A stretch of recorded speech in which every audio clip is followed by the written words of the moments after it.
Welcome back, everybody, to the podcast. Today is a very exciting episode because it's episode 60 of the podcast. Now, I never thought we'd get to episode 20, never mind 60. So before we start, I just want to say a huge thank you to you guys for all the support. It truly means the world. Now, every 20 episodes, we do a Q&A episode where you guys can ask me anything, no matter how controversial, and I'll answer it in kind of a raw, uncut format. Now, there is quite a few controversial questions that I'll be going over, including my thoughts on Ozempic, which are quite strong, to be honest, or stuff like how to get over impostor syndrome. I've got a couple of tips that will help you do that if that's something that you struggle with. Also, there's some more fun ones like what I think of the Omega Railmaster leaks that have been kind of shared online, if I think they're real or fake. So yeah, there's so much interesting stuff to get our teeth into. And without further ado, let's start this episode of the Into the Mind podcast, episode 60, the Q&A special.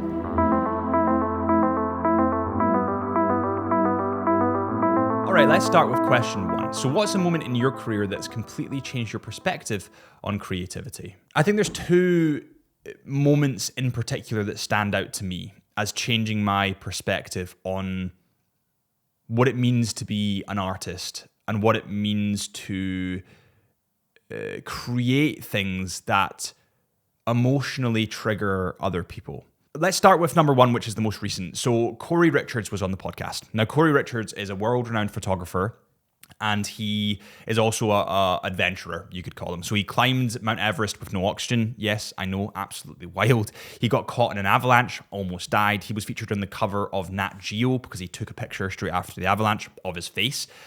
Crazy. This guy is just super insightful, super knowledgeable, and just fascinating to talk to.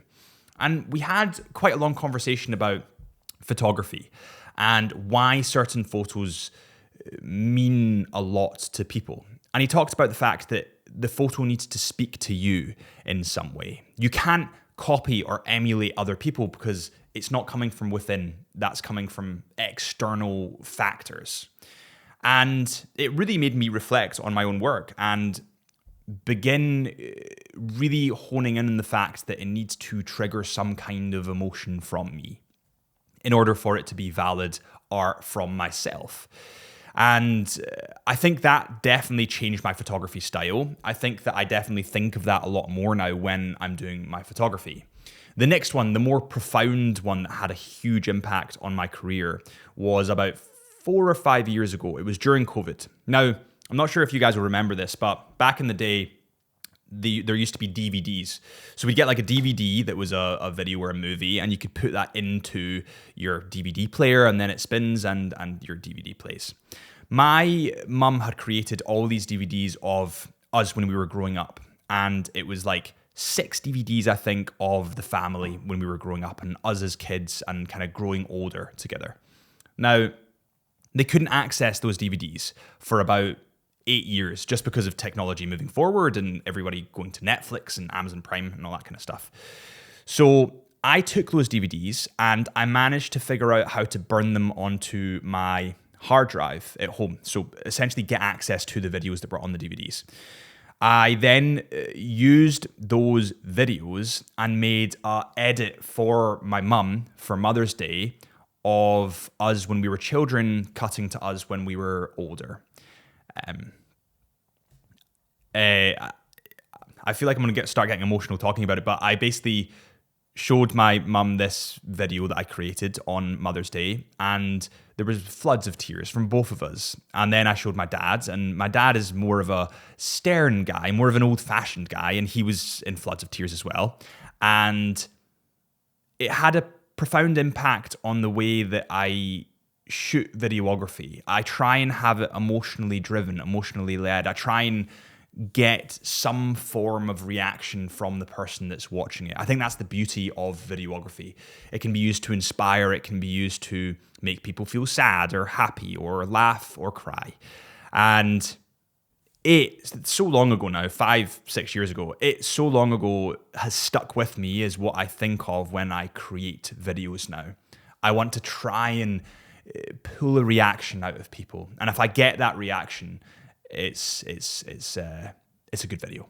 So yeah, I feel like I'm getting emotional even thinking about that, so I'm gonna move on. But that definitely had, those two moments had profound impacts on me as a photographer or videographer, and definitely changed my perspective on creativity. Next up, should Darcy Graham have been picked for the Lions squad? Yeah, I don't know. It's hard because Duhan got selected, and he, of course, is the same position as Darcy. Darcy's winger.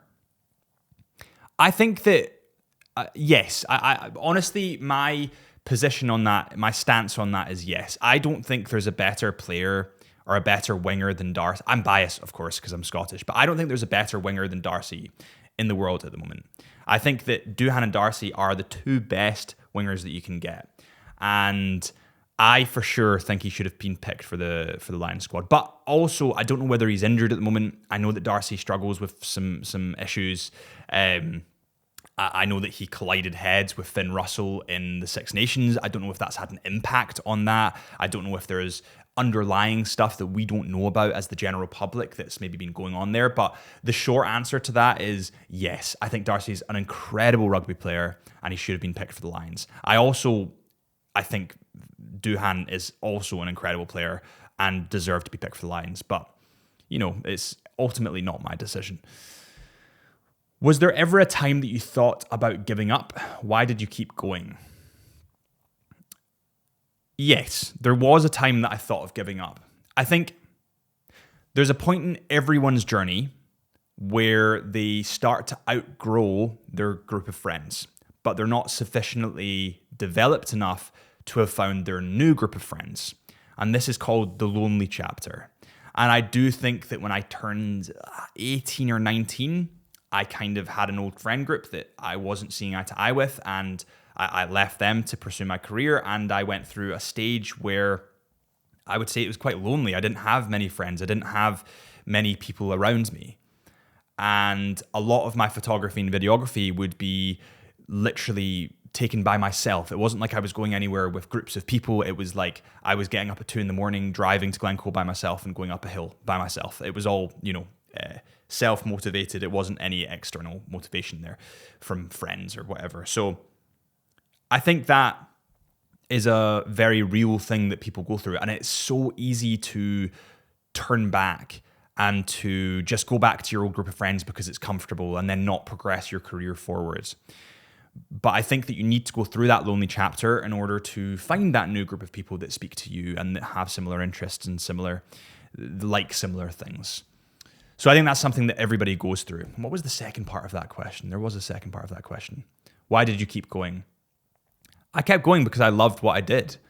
And I still have a vision for where I want to go. I'm quite motivated in that sense. And I do feel that was better for me than the group of friends I was hanging around with before. So I think that I had a vision. I think that I still have a vision. There's places that I want to go. There's things that I want to do. And I don't want to be the guy that goes out drinking every weekend. I want to be the guy that builds something really meaningful that I can pass down to my kids. And that's what I want to do. And that was kind of always the vision for me. Thoughts on the new Omega Railmaster leaks and rumors? I don't know. I've seen a picture of this and it kind of looks fake. To me, the watch genuinely looks fake, but I do think that the packaging looks real behind it, like the way that the cellophane's over it and all that kind of stuff. I think that that's a fake watch. I think that has been created somewhere in China, and somebody's saying that it's real. I don't think it is. Unfortunately, as much as I want to believe it, and the rumors have suggested that it could be true, I do think that it's fake. Or this specific model is fake. Maybe they are bringing a Railmaster out, but I think this specific model is fake. It's just like there's only one picture of it and it's been shared on Reddit and everyone's losing their minds and there's no other pictures of it and nobody else has seen it. And also when Omega release a watch, they normally release the watch before sending it to the stockists or the boutiques to prevent against leaks. So if it has been leaked, it's been leaked from Omega's HQ. And I just can't see that happening. I really can't see that happening. I do believe that it's just fake. I don't think that that would have been leaked. I don't think that anybody would have leaked it from Omega. Unfortunately, I don't think that one's true. Right, next up, I'm going to have a sip of tea here. How often should I go to the gym a week? That's kind of subjective. I think that I can only speak from personal experience here. I try and go to the gym 6 times a week. I try and do 3 to 4 days of weights and 3 days of cardio, maybe 2 days of cardio if I don't have time. So that's what I try and do, but I think as much as you can. I think that health is super important. It makes you feel better. It makes you act more positively. It makes you see the world in a more positive light. It's just the best. It's truly the best medicine is exercise. So I think that going to the gym once a week is a lot better than going to the gym not at all. So I think that going to the gym as much as you can is the best thing to do. I would start by trying to get in a really basic program. I would try and maybe do 3 days a week of the gym and alternate between weights and cardio. And that's maybe where I would start. And then you can develop from there. Now I've been going to the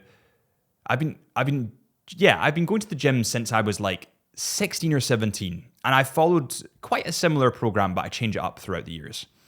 And it definitely has had a impact on me as I get older. Now I'm 27, I'm not old, but it's definitely had a positive impact on how I can live my life. And I want to maintain that into when I'm older. I don't want to be a dad and have children that I can't play with because my back or my legs hurt or my knees out or, whatever it is. I want to be fun, energetic, and be able to play with my children. And in order to do that, you need to look after yourself. Your body is your most valuable asset. Your health is your most valuable asset. So yeah, I think going to the gym as much as you can is the answer that I would give. But if you want more specifically when and what to do, try and go 3 times a week, alternate between weightlifting and cardio, and everything can be found online. Literally everything can be found online. We've even got podcasts with Ironmen like Marcus Kennedy, and he talks through programs that he gives people, and you can just take that and implement it. And once you get into the gym, it's kind of addictive because you can't then live without it. Like if I don't go to the gym, I feel really quite depressed. I feel really quite down. And whenever I go to the gym, I feel a sense of accomplishment. I also feel just more positive, and it's quite profound. It truly is. So yeah, I think as much as you can, but if not as much as you can, 3 times a week. What do you think of the Ozempic craze? The Ozempic craze will have negative knock-on effects. There are 100% going to be side effects that come out of this crazy period of Ozempic, a little bit like they did the vaccine. Now, the pharmaceutical companies, in my opinion, are going to cash in while they can. They're branding this drug as the miracle that will help you lose weight without any side effects. Let me just read you some of the side effects from Ozempic really, really quickly. Nausea, abdominal pain, bloating, blurred vision, constipation, diarrhea, dizziness, allergic reactions, fatigue, gallstones, heartburn, acute kidney injury, burping, loss of appetite, pancreatitis, headaches, thyroid cancer, gastritis, tachycardia, reduced urination, stomach pain or swelling, injection site reaction, bowel obstruction. These are listed online as the side effects of Ozempic. I do not think, just as it takes a long time to gain weight, it will take a long time to lose weight. And there's no easy way to do it. I think that looking a little bit deeper than that, when you see people that have taken Ozempic, their muscles deteriorate as well as their fat. Now, as you get older, your muscles are so important because they support your tendons and your bones. So by deteriorating your muscles, you're putting yourself more at risk as you get older to mess up something, break your bones, break a leg or an arm or a hip. And then, as a knock-on result of that, when you do break that hip when you're older, you're out of action, which makes your muscles deteriorate even more. It is a terrible craze that I think people should not be doing, in my personal opinion. And I think just like what happened with the COVID vaccine, in a couple of years' time, when there's been sufficient testing, you're going to see lots more side effects coming out of this. I would not hesitate to say that there will be cancers caused by this. There will be deterioration of your organs because of this. There will be super, super strong, bad, terrible side effects of Ozempic. And I would steer clear of it. If you want my answer, I would get into an exercise routine. I would cut the stuff out your diet that's making you gain weight, and I would try and do it naturally. I think that is the only healthy way to do it, is naturally. That's my opinion. I do not think Ozempic is good. I think Ozempic is really quite terrible. And it's quite funny. You look at Hollywood, and there was lots of body positivity in Hollywood. And as soon as Ozempic came out, as soon as Ozempic became a thing, everybody in Hollywood that had that body positivity mentality was on Ozempic and was losing weight fast. It like shattered the illusion of body positivity in Hollywood. It was crazy. It was total nonsense what these people were saying, because as soon as they had the option, they did it like that. So I don't think you can, cure being overweight with some miracle drug. It takes a long time to get sick, to get overweight. It will take a long time to get better. And that is my quite strong beliefs on Ozempic. I always say beware of Greeks beholding gifts, because normally it's bullshit. And I guarantee you that there'll be stuff that comes out about this in a couple of years' time. Have you felt comfortable wearing a $$ watch in certain situations like work? That's a good question. I feel comfortable wearing a nice watch if I know exactly where I'm going to be and I trust the place that I'm going to be. If I'm going to be at a nice restaurant in Scotland somewhere, which is where I live, then that's okay. I would feel okay about that, because I know I'm going to be in the restaurant, out in a car, and then gone. If I'm totally honest, when I'm in London, I don't wear a nice watch. I just can't. I've seen too many videos of people getting mugged, machetes to their neck, and theft of the watch. And it's a shame, because I would like to enjoy my watches in all places. But there are certain places where you just do not want to provoke that kind of attention. And unfortunately, in London, it's getting worse and worse. So London's somewhere that I normally don't wear an expensive watch. Actually, I don't wear a watch at all. Maybe my Garmin, but apart from that, I don't wear a watch at all in London. So yeah, I feel comfortable going to certain events with watches if I know exactly where I'm going to be and I'm driving or I'm getting a taxi home, whatever it is, but it depends where I'm going and if I'm going out afterwards. It's really terrifying. In London at the moment, we had a family friend, and he walked into a restaurant, a very upper class, expensive restaurant in London. And he had a Rolex on. I think it was a Rolex Submariner, a bimetal or a gold Rolex Submariner, or something like that. And the first thing you do when you get into the restaurant is you take off your jacket. So he took off his jacket, he's sitting there, and he gets his meal, beautiful meal, and then he gets up and he leaves. As soon as he steps outside the shop, the restaurant, somebody grabs him, pulls him down, machete to the neck. They had a spotter in the restaurant that was getting a meal, texting the gangs outside saying the guy in the green jacket with blue jeans, he has a Rolex blah blah blah on. The guy in the black leather jacket with the cargo trousers has this watch on, maybe a Vacheron or a Patek. And they had spotters in the restaurant. And that's why I don't even trust going out in London anymore, because of these gangs that are kicking her out, because of the theft. It's a shame. It truly, truly is, because the UK did not used to be like this.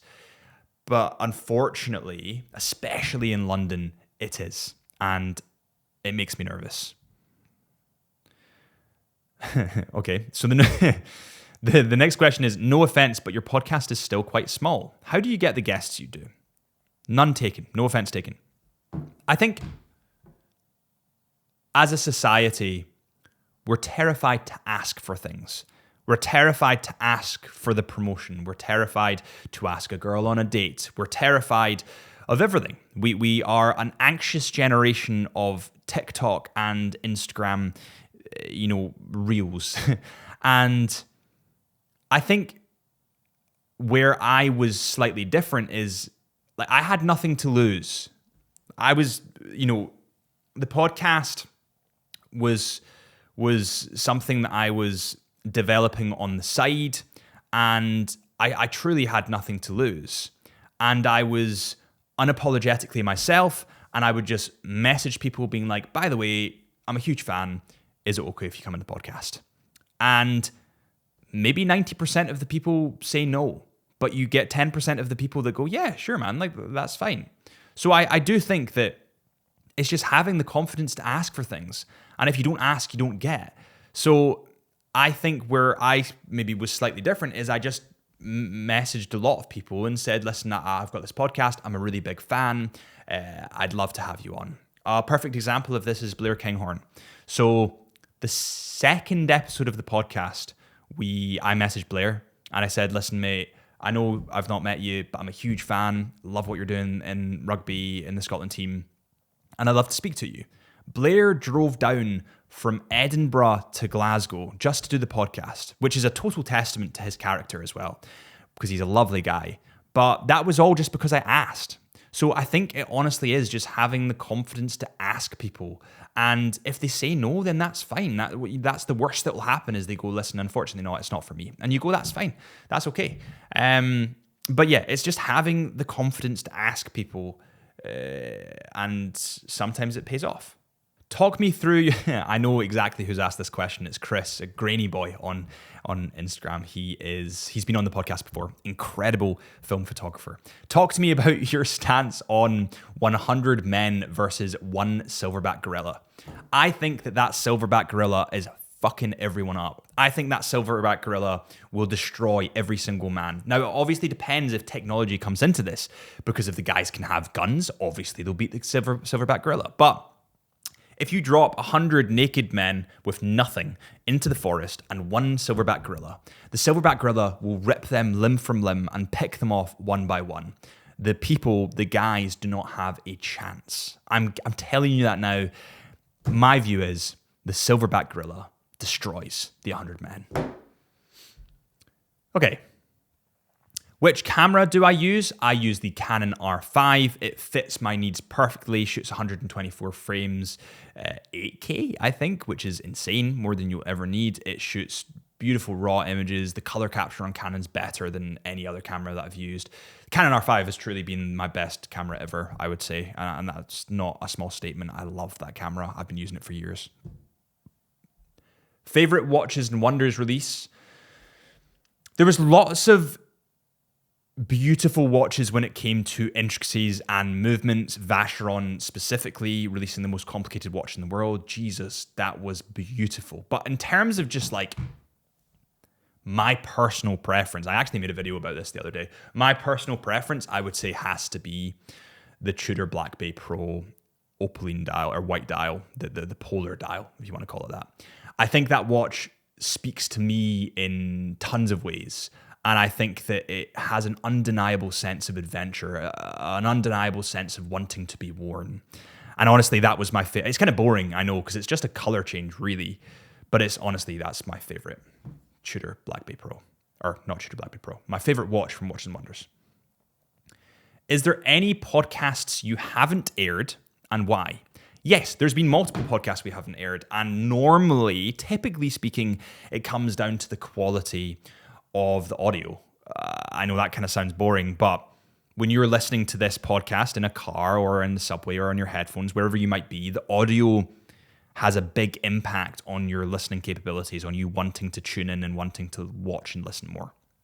And sometimes we have audio issues with guests where they have headphones and their mic's not properly set up, and it has a big impact on the results, the quality of the podcast. And I am a little bit OCD as a photographer and videographer. I think a lot of us are, and I enjoy good quality podcasts. So normally it comes down to the audio quality, and there's a certain threshold that I just can't go below. And that's why some of them don't get aired. It's not to say the guests weren't fantastic. It's just that is the audio quality. And I don't want you guys to be listening to something and have massive, plosives going through the mics or, pops and just not nice. Do you have more or less friends now than when you started in your career? Less, 100% less. And I think that goes back to that lonely chapter that I talked about before. And I'm just going to repeat that because I think it's really important. There's a certain period in everyone's life that they're too developed for their old set of friends, but they're not sufficiently developed for their new set of friends. And everyone with ambition goes through that period in their life. And that definitely happened to me. So I had lots of friends when I was like 18. I now have 4 or 5 friends that I see on the regular, and that's pretty much it. And I'm okay with that because those people those friends are people that I could trust with anything. If I was in trouble, I'd call them. I know they'd be there. And I remember my parents telling me when I was really young, you're really lucky if you have 2 or 3 really good friends when you get older. And I always remember thinking that's utter horse crap. Like, I don't believe that because I've got so many friends in school. But as you get older, you realize that actually she was right. If you have 2 or 3 friends that would fucking die for you, that would do anything for you, that would be there whenever you needed them, that would look after your kid, and you trust them to do that if you needed it, you're really, really lucky. So yeah, it's always an awkward phase drifting away from your old group of friends, but it's needed when you're moving up in your career sometimes and you're just different. You just don't speak the same language anymore. What's the worst condition you've ever put yourself in for a photo? There's been lots of uncomfortable situations that I've put myself in for photos. Heights, minus 25 in terms of, weather, all that kind of stuff. I think, there's one instance actually that kind of is above the rest in terms of just risk and literally almost dying. So we were in Norway when I was about 22, and it wasn't quite winter. So the days were still relatively long, but you had nights. And when you have nights in the Nordic countries, you have northern lights, especially when it's clear. Now we had a string of, I think, like 3 days where it was clear. So what we would do is we'd get up for sunrise. We'd then kind of have a nap during the day. Then we'd go out for sunset and then wait until 3, 4 in the morning to try and get the northern lights. We repeated this cycle for like 2 or 3 days. I then arrived back in Scotland after having virtually no sleep over 3 days. I kid you not, I had hours worth of sleep over 2 or 3 days. And the weather for the next day was meant to be really good in Scotland, and I needed to film a project for a watch brand. So what I did is I thought, right, fuck it, I'm just going to get up at like 2 in the morning. I'm going to drive to Glencoe, climb a Munro for sunrise, get an epic video, come down, and then go home and sleep. So I get up at 2 in the morning, drive to Glencoe. I scoot up this mountain, which took a while. I then come down and it's like 8 a.m. So it's super, super early.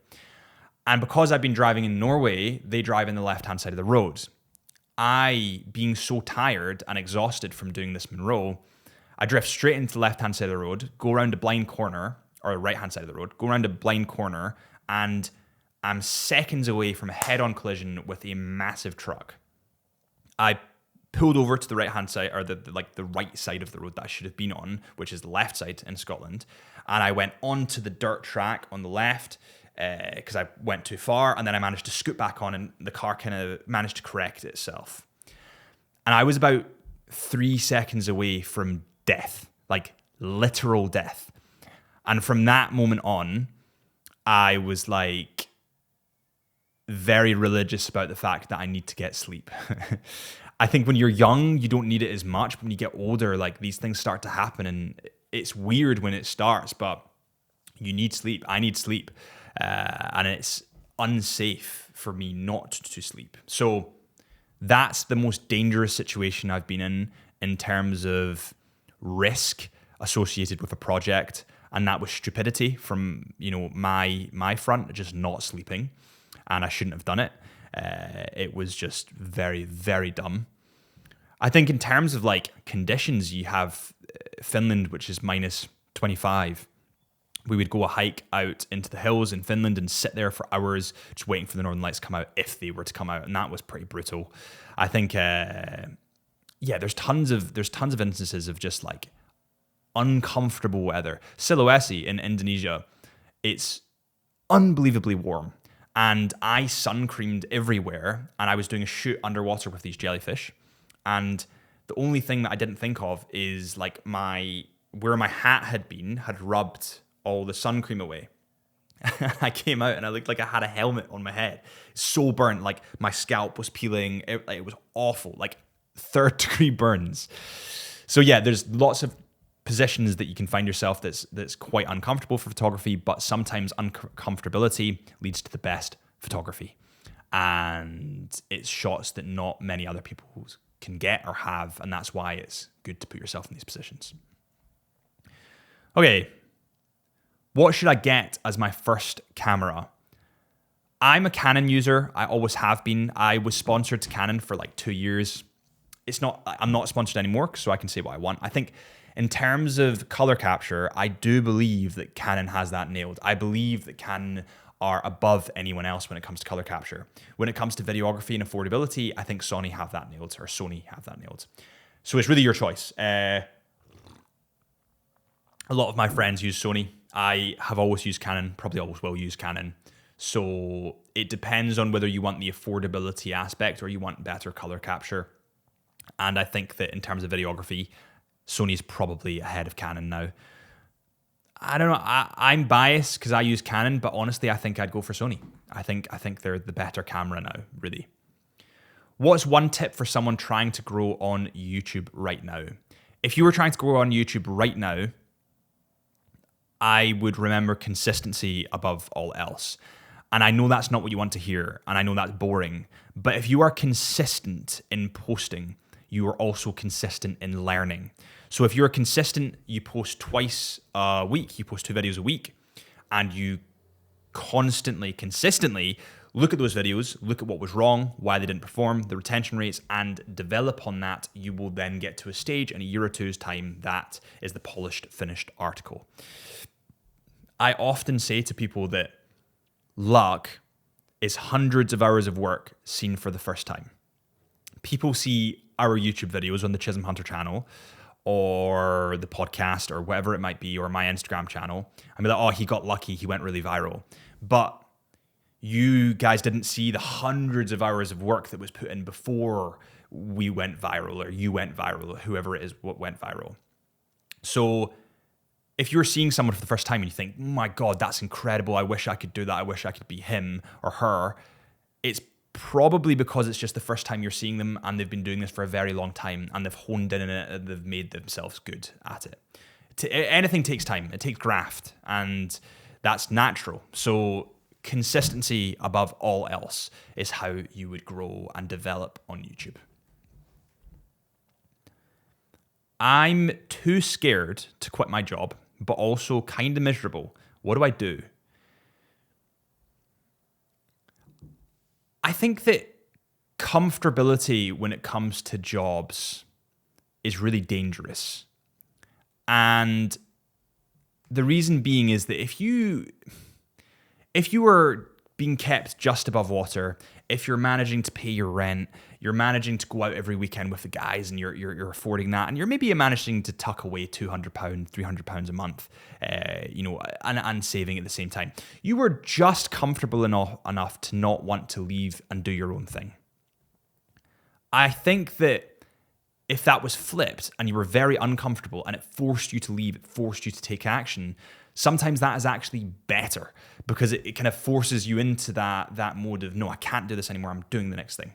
So if you're not enjoying your job, then you need to take action, is what I would say. Now, sometimes, being self-employed is not for everyone. It's super difficult. It's super hard.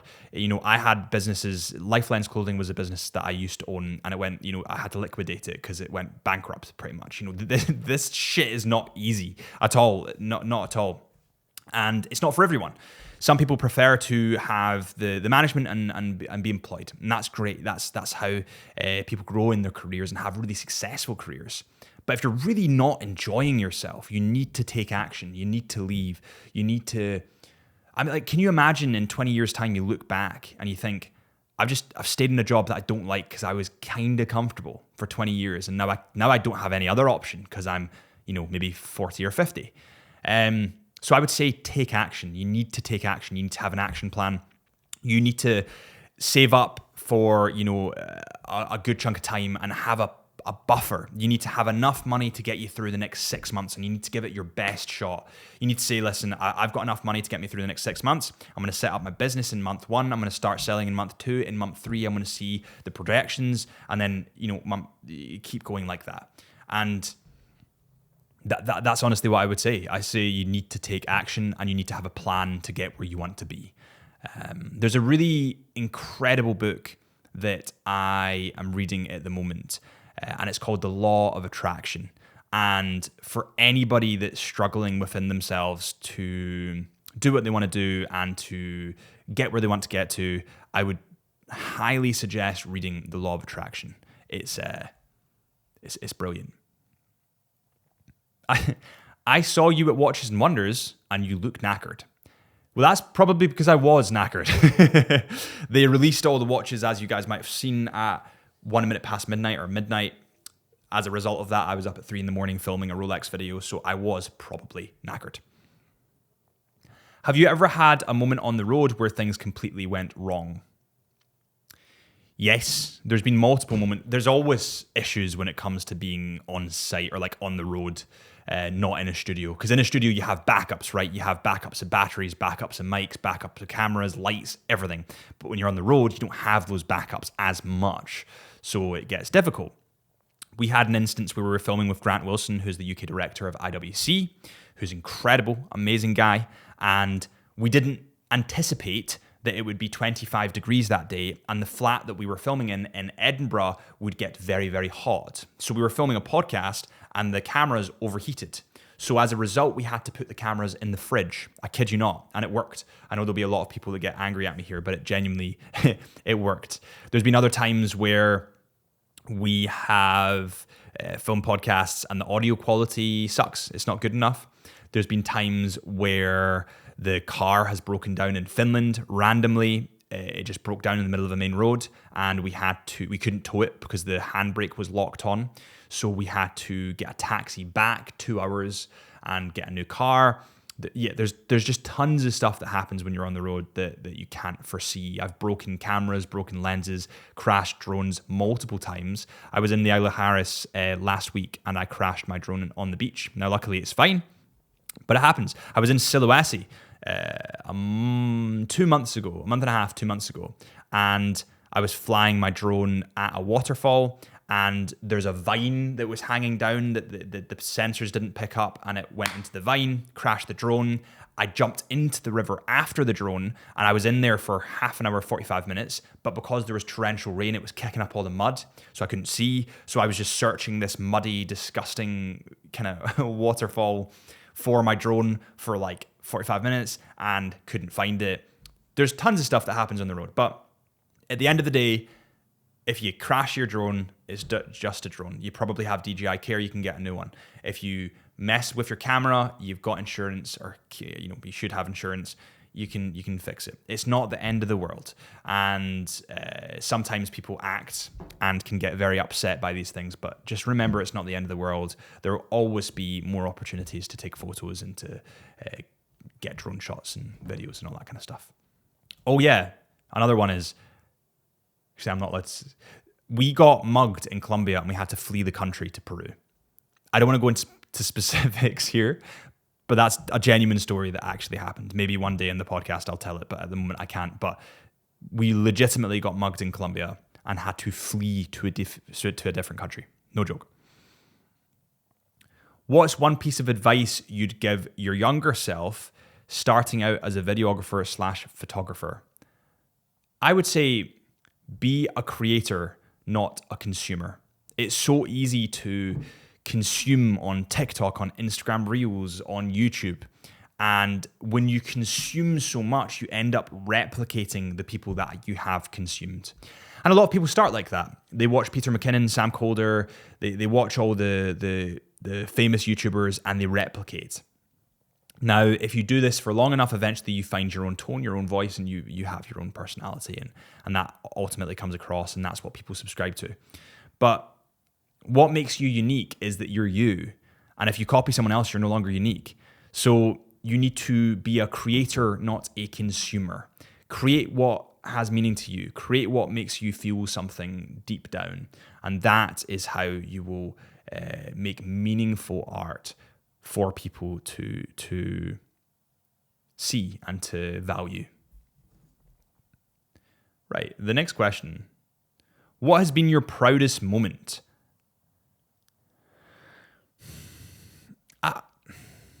I kind of struggle to be proud of anything because I think I'm very self-critical. I'm a very self-critical person. I always have been. That's like my flaw, I suppose. I think the landing like big clients definitely gives me validation. I wouldn't say I'm proud because I think there's always stuff I can improve upon, but it definitely gave me validation I was doing something right. I'd honestly struggle to answer that because I am so self-critical. I think that, I honestly don't know. I don't think I'm proud of, there's things that I don't know. I don't think I'm proud of that much. I think that I've got so much more room for development, so much more room for growth. And that's honestly my honest answer. So I know this person. So a Ginger's Tale on Instagram says, do you have a lens that is your favorite or your favoring lens at the moment? What lens am I favoring? I am favoring at the moment the 15 to 35 2.8, the wide angle. And that's purely because of the landscape stuff. With that said, I also love the 70 to 200 2.8 because of the beautiful bokeh you can get. And the detail and the sharpness of that lens is just unbelievable. But yeah, I'm kind of gravitating towards those two. With that said, in the studio, this camera here and this camera in front of me, they are both shooting on a 24 to 70. So that's one of the most versatile lenses you can get. So yeah, but for me, 15 to 35, I've fallen back in love with it. And definitely the 70 to 200. Has anyone farted on the podcast? Not that I'm aware of. I've had some friends on the podcast, so probably. What's one lesson you've learned from interviewing someone like Corey Richards or Duhan van der Merwe that stuck with you? I think with Duhan van der Merwe, it's about not giving up and not quitting. Even when all the cards were stacked against Dewey, he still worked hard and got to where he needed to be. He had the issues with his hip. Normally when people get those kind of issues in rugby, it's their career over, but he didn't, he wanted to keep going. He did keep going. And as a result, he's one of the best players in the world right now. With Corey, it's knowing when to move on. I think that he taught me, Corey hits his ceiling in a certain area and then moves on to the next thing. And I think that's quite important. I think it's always important to challenge yourself, to keep moving forward and not stagnating. And that's partially why this podcast exists. And that's partially why I'm into so many different things, because I don't want to stagnate. I want to keep developing myself. So it's knowing when to move on or knowing when to diversify is what I learned from Corey, for sure. I think it's really important in life not to stagnate and to keep learning, to keep moving up, whether that's in your career or, if you're self-employed in your business, whatever it is. I think that's super, super important. That's where the Gents jewelry line, the Summit collection, came into it as well. I wanted to design a jewelry line and I designed the Summit collection for Chisholm Hunter. And as a result, it challenged me in a lot of ways and I enjoy that challenge. How do you stay grounded while working with big brands like Canon and DJI? How do I stay grounded? I think that there's always somebody that is better than you. I think that there's always room for development. I think there's always room for growth. And you can't let that impact,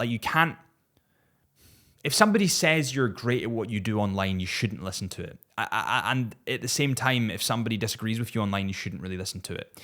You should follow your own calling, not listen to external people. You shouldn't seek external validation. You should internally validate yourself.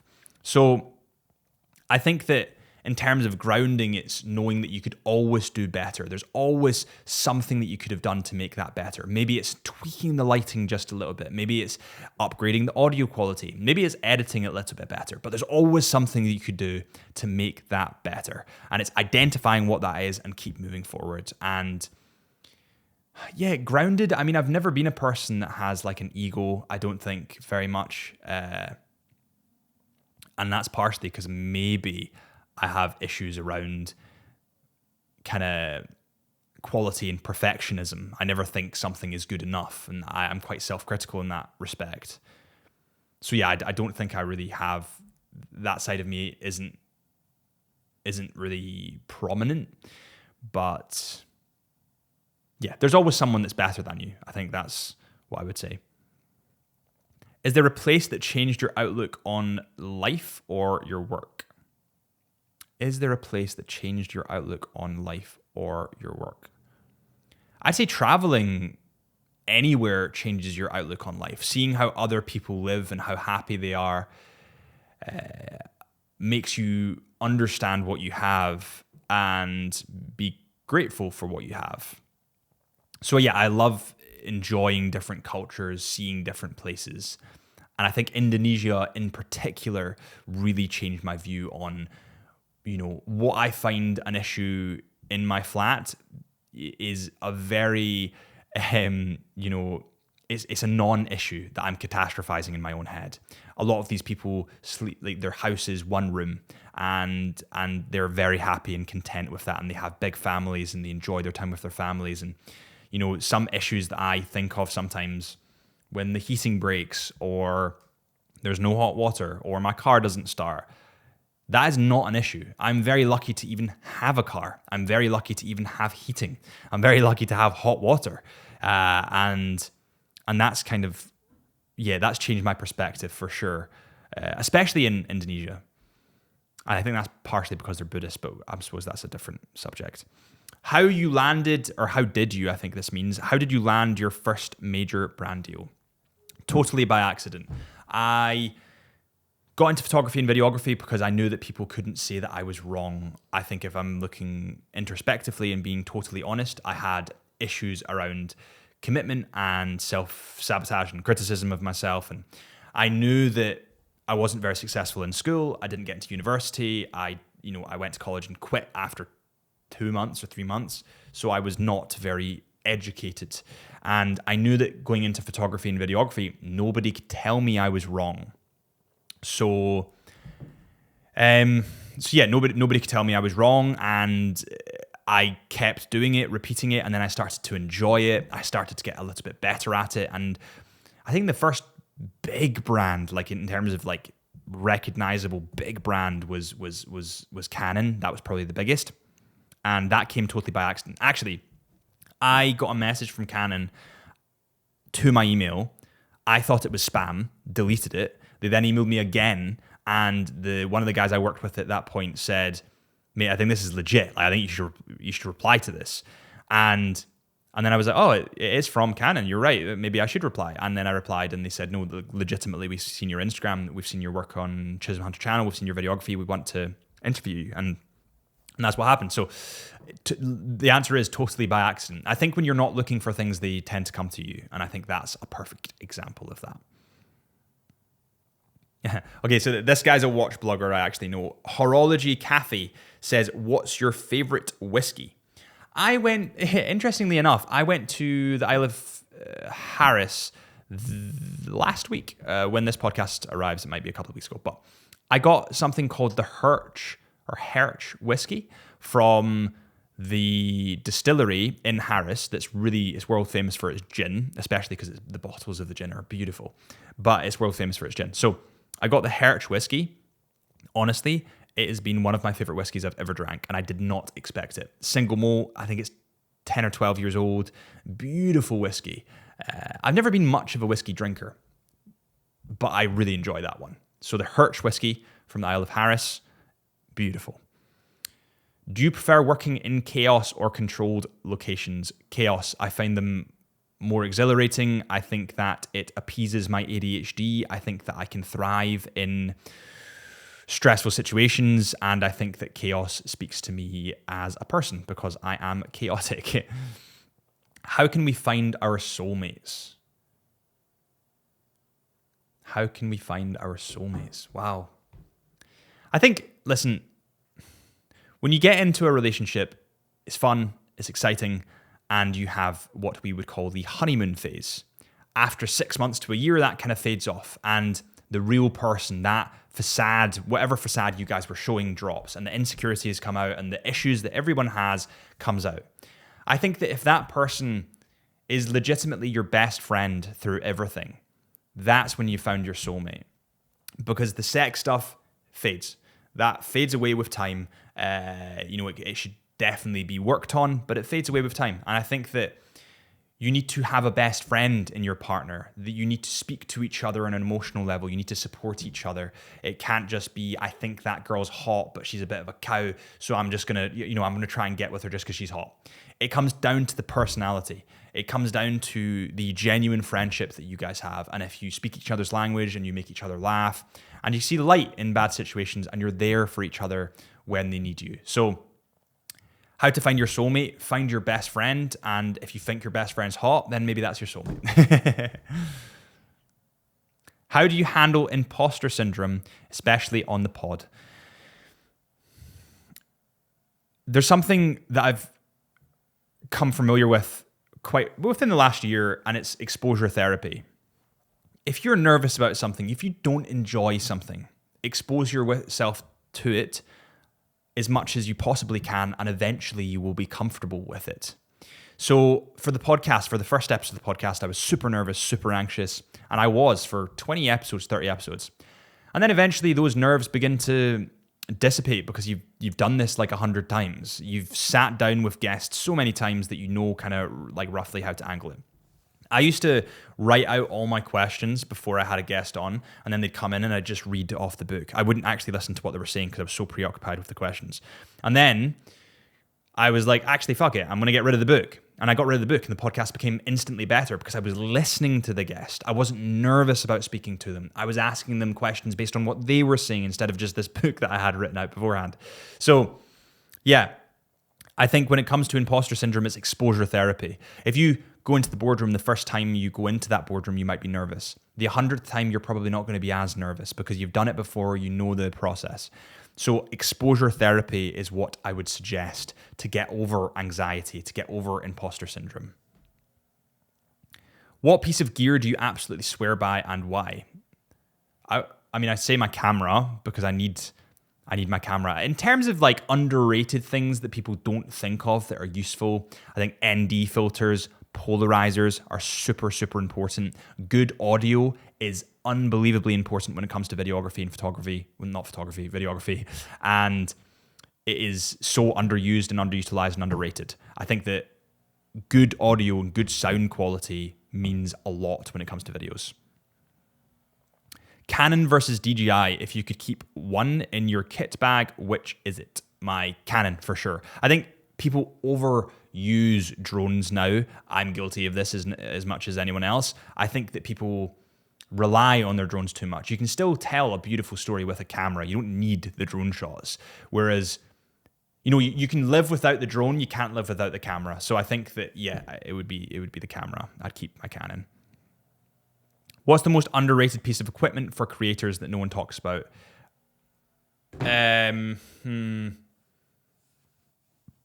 say sound capture. I use DJI mics that are really, really great. I think that's brilliant for capturing sound, or a Rode mic. Just whenever you're vlogging or taking videos, have a Rode mic on to capture the surround sound. I think that's really underutilized. And I'd say a polarizer makes all the difference, especially when it comes to drone stuff. Having a polarizer that strips the reflection out the water, allowing you to see it more clearly, getting rid of that, kind of disgusting reflection. I don't really like shooting that. So that's underutilized, shall we say. If you could work on any dream project, what would it be? I really would love to collaborate with a watch brand like Vacheron Constantin on a limited edition piece. similar to the Everest edition. I think that would be absolutely awesome. Watch collecting speaks to me, as a hobby and a passion. So I think that I'd love to do that. Incorporating my photography in with a watch to create a limited edition would be mega. It would be awesome. And on that note, guys, I think I've been chatting to you for like almost an hour. So thank you guys so much for listening to this episode, the 60th episode special of the Into the Mind podcast. And I'll hopefully catch you guys on the next episode. See you soon.